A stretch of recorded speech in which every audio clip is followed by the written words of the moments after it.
Hi, this is Subayil from subayil.com, and on this channel I share all my knowledge regarding personal finance and investing with you so that you don't make the mistakes which I made and achieve financial confidence much faster. So if you ever had $1,000 lying around in your bank account and wondered how to reach a goal of converting it into $10,000, $100,000, or even 1 million US dollars, so this is exactly we will like to answer in this video. I will explore different ways of growing your wealth, or let's call them investing vehicles. Think of these strategies as vehicles which your 1000 US dollars can ride and reach the destination where they will become $10,000, or let's say $100,000, or even 1 million US dollars. We will see which vehicles are less risky and are less likely to break along the way, and which vehicles might seem faster but are more likely to break along the way and evaporate your money into the air. As investors, we must gauge which vehicle would be the best fit for us by looking at our risk tolerance, or let's say how much we can afford to lose, and are we in it for the long run or not. More on the time frame aspect and how it can keep you calm during the market fluctuations later. I am personally in favor of calculated risks, and that is why the 4 investment strategies which we will cover in this video are my favorites. Now, unfortunately, these things are not taught in school, and because of this, it can be stressful for beginners to get started in investing. In today's video, I will try to make things crystal clear. Therefore, we will analyze each one of these investment strategies to properly allocate a portion of our funds to each one of them. As we say, don't put all your eggs in the same basket. Therefore, you should not allocate all your money to one investment strategy or instrument. And never think that $1,000 or even 100 US dollars is a small amount and won't make you a fortune.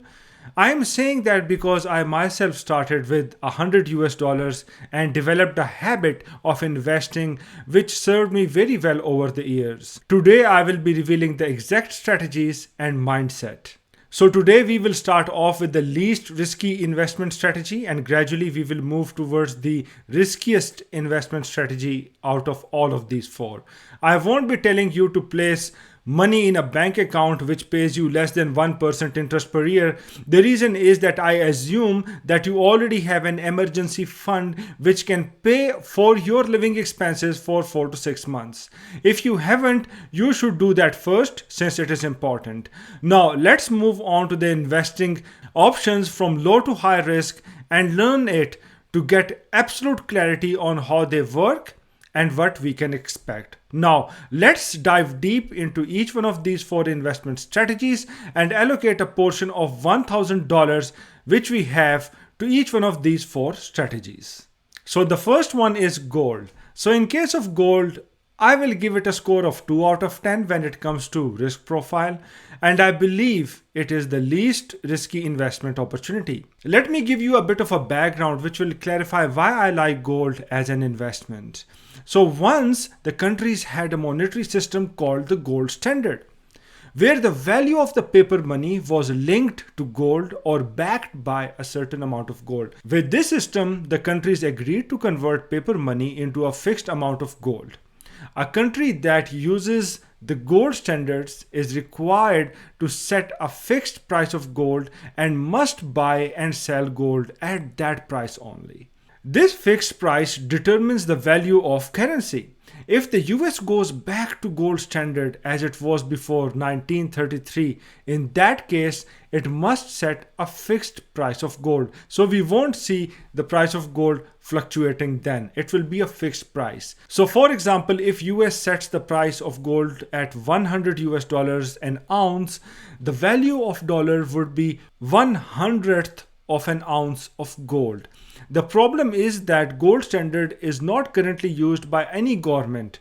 Britain stopped using it in 1931 and the USA followed the move of Britain in 1933 and completely abandoned the gold standard in 1973. The gold standard was replaced by fiat money, which is a term that is used to mention the fact that the money is issued by government's order or fiat, that the currencies must be used as a means of payment. In USA, the US dollar is the fiat money, and in UK, it is the Great British Pound. The best thing about the gold standard was that it won't place the control of money issuance into the hands of us imperfect human beings, putting a limit on the amount of money that can be issued. A society can follow this simple rule to avoid inflation.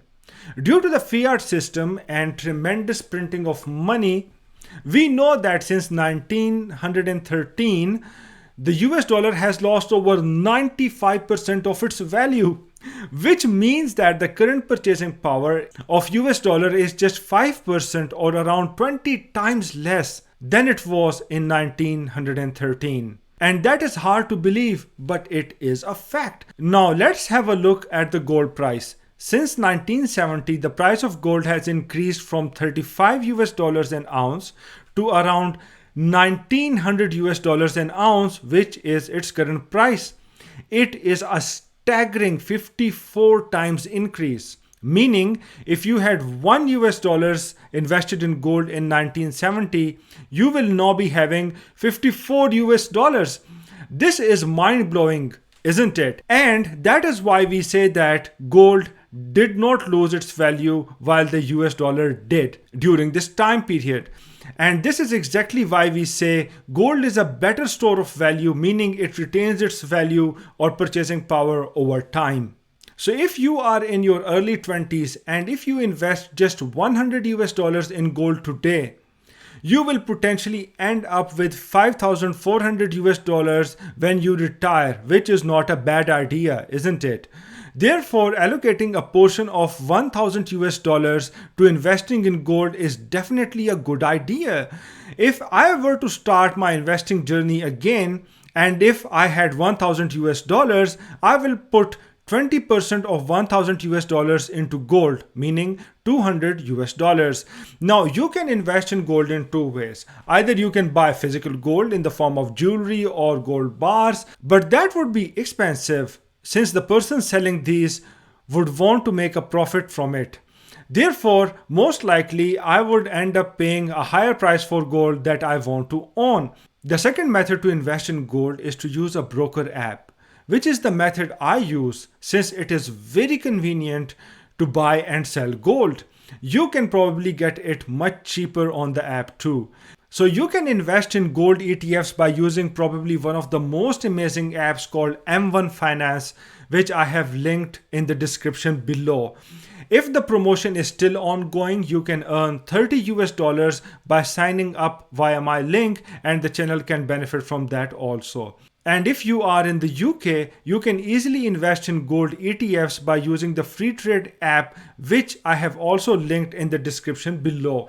If the promotion is still ongoing, you can earn a free share worth 3 Great British Pounds to 200 Great British Pounds by signing up via my link, and this can also help the channel. Now, if gold was not interesting, don't worry. We have some more interesting investment strategies to come. So the second investing vehicle is index funds under the umbrella of ISA or Roth-IRA. So if investing in gold is not too exciting for you, then why don't you try a simple low-cost index fund? I will give this a 3 out of 10 on the risk scale. Now we first must understand what index funds are. And later we will also see how we can pay no tax legally while investing on index funds by utilizing the ISA in UK or Roth-IRA in the USA. So let me make these crystal clear for you. Index funds were developed to give you the possibility to conveniently invest in the shares of large number of companies. So an index allows you to invest in the stocks of a group of companies from various markets and industry sectors. One example of index is the S&P 500 index that tracks the stock of 500 large cap companies in the USA. It represents the performance of stock markets by reporting the risks and returns of the biggest companies.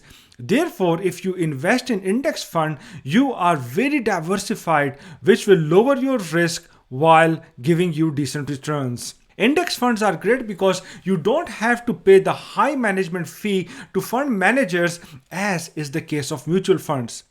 They don't need a human being to manage them.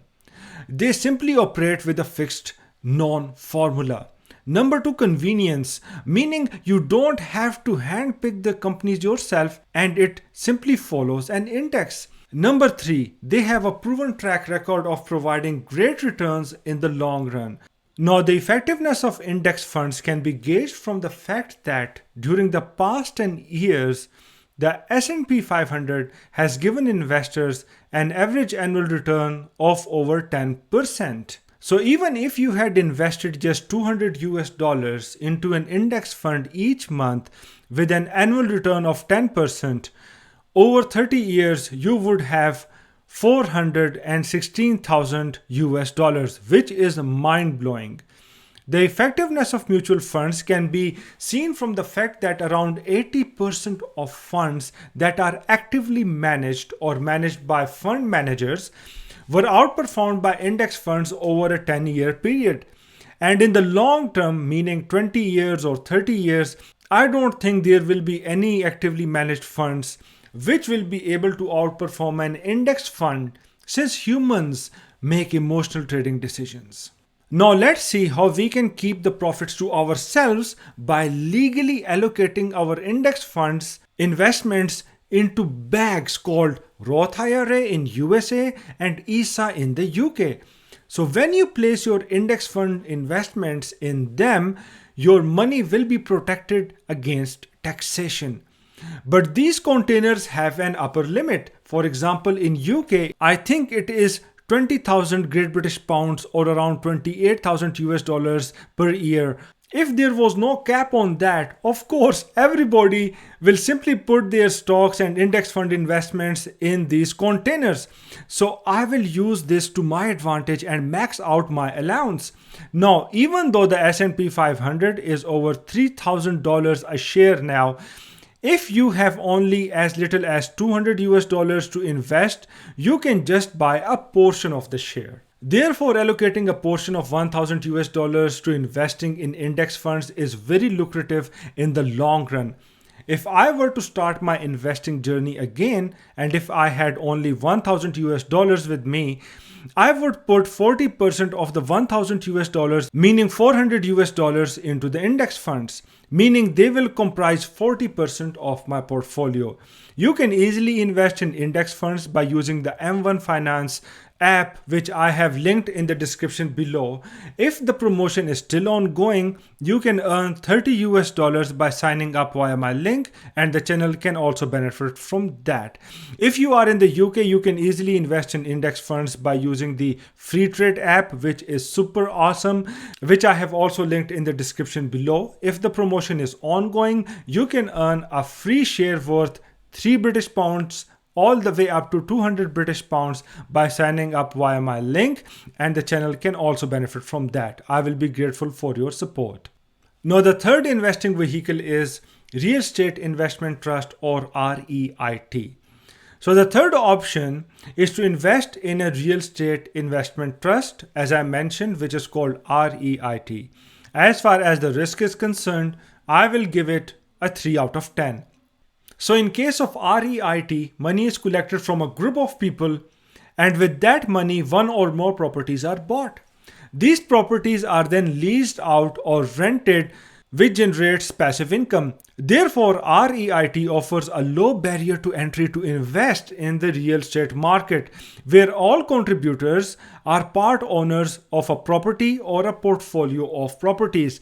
REITs can own various types of properties, including offices, apartments, shopping malls, and so on, and get the income by renting them out. By law, it is required to pass the 90% of generated profits to investors in the form of dividends. The good news is that in many cases, over a 10 years period, the REITs have given even a better return than S&P 500 500 index funds with an average return of well over 10%. Therefore, allocating a portion of $1,000 to investing in REITs is amazing in the long run, not only because you get good returns, but also you don't have to spend your time in finding the properties, negotiating the deals, take care of the maintenance, and so on. You allocate your money to them and the money works for you. If I were to start my investing journey again, and if I had $1,000, I would put 20% of the $1,000, meaning $200 into REITs, meaning they will comprise 20% of my portfolio. You can try the M1 Finance app to invest in REITs. As I mentioned before, if the promotion is ongoing, you can earn $30 by signing up via my link. I will be grateful for your support.